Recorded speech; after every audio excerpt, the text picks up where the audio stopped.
అయితే నాకు బాధగానే ఉంది, నాకు ఇబ్బందిగానే ఉంది. అనౌన్స్ చేసిన ఎమ్మెల్యే అభ్యర్థులందరూ చక్కగా వర్క్ చేస్తున్నారు. నేను ఇంకా వర్క్ చేయడానికి నియోజకవర్గాన్ని కూడా వెళ్లకుండా ఇన్ని ఇబ్బందులు కలిగిస్తున్నారు అన్నప్పుడు ఆ జలసాల డైలాగ్ గుర్తొస్తుందండి.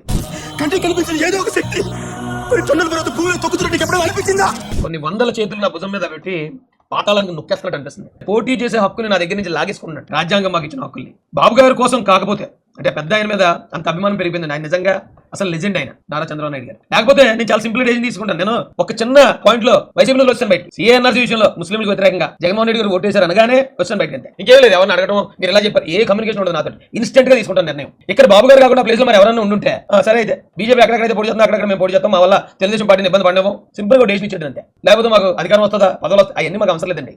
అన్యాయం జరుగుతున్నప్పుడు అన్యాయం మాత్రం ఎదిరించాలా, పేదల తరపున నిలబడాలా, కులమతాలకు అతీతంగా. అదొకటే కాన్సెప్ట్ మాది. ఇక్కడ పీగన్నవరంలో నారా చంద్రబాబు నాయుడు గారి మాట నెక్కుతుందా, వైఎస్ జగన్మోహన్ రెడ్డి మాట నెక్కుతుందా?